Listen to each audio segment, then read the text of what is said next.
छत्रपति शिवाजी महाराज पर टिप्पणी और इतिहासकार इंद्रजीत सावंत को धमकाने के आरोप में न्यायिक हिरासत में बंद नागपुर के पत्रकार प्रशांत कोरटकर की जमानत याचिका कोल्हापुर जिला अदालत ने मंगलवार को खारिज कर दी। पुलिस रिमांड खत्म होने के बाद 30 मार्च को कोरटकर को 14 दिन की न्यायिक हिरासत में भेज दिया गया। इसकी जानकारी सहायक सरकारी वकील एडवोकेट पल्लवी थोरात ने दी। आज प्रशांत कोरटकर यांचा जामीन अर्ज माननीय न्यायालयाने फेटाळलेला आहे। या बाबतीत आमचे म्हणजे मूळ फिर्यादी इंद्रजीत सावंत यांच्यातर्फे असीम सरोदे आणि टीम आम्ही जे युक्तिवाद केले ते कोर्टाने कन्सिडर केलेले आहेत। ह्याच्यामध्ये आमचे मेन युक्तिवाद असे होते की तो वारंवार कोर्टाला चुकीची माहिती देत आहे, खोटी माहिती पसरवत आहे।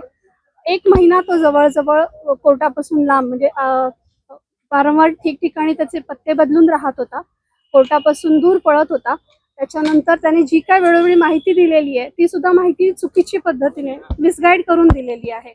आणि ह्याच्यानंतरही तो जेव्हा जामिनावर बाहेर येईल त्यावेळेस एव्हिडन्स टॅम्पर करायचे चान्सेस आहेत। या सगळ्या गोष्टी कन्सिडर करून कोर्टाने आज त्यांचा जामीन अर्ज फेटाळलेला आहे। हो, त्यांच्या समोर कायद्याने तो पर्याय ओपन केलेला आहे आणि तो सदरची ऑर्डर चॅलेंज करू शकतो।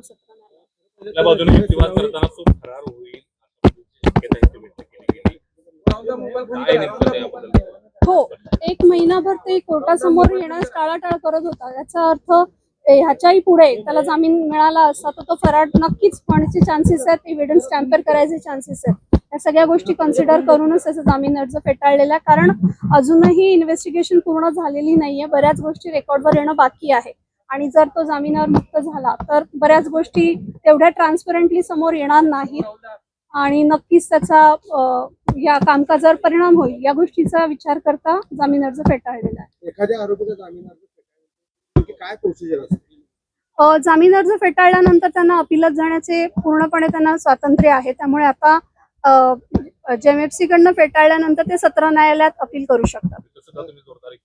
नक्कीच या ठिकाणी सुद्धा आम्ही ऑर्डरची कॉपी अजून आलेली नाहीये, पण जो आमचा युक्तिवाद पाहता तेच त्यांनी गृहीत धरले असल्याचे चान्सेस आहेत। ऑर्डर कॉपी अजून हातात नाहीये।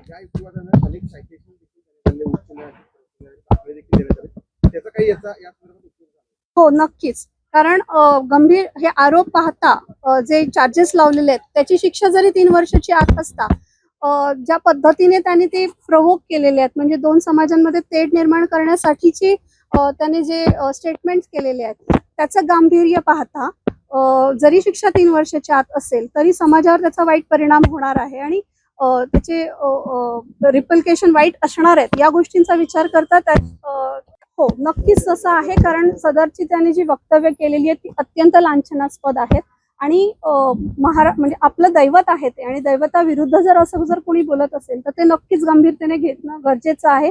आणि त्यांनी जी स्टेटमेंट्स केलेली आहेत ती इतकी द्वेष पसरवणारी आहेत की जे आतापर्यंत 2 समाज शांततेने राहत होते, कदाचित ह्याच्या पुढे त्याचे काय परिणाम होतील किंवा ह्याच्यामुळे द्वेष निर्माण होईल आणि पुढे समाजातली शांतता भंग होईल हे खूप ह्याचे चान्सेस आहेत।